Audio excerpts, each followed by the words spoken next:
And the idea is to capture in the piece of cloth that's on the extraction unit how much dust and dirt is actually going into the LEV unit for about 20 seconds of MIG welding. Okay.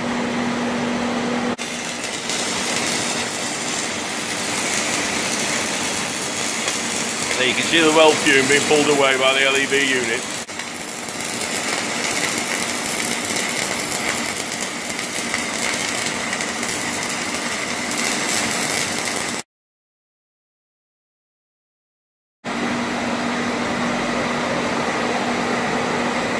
Wow. That is the result of that short period of welding.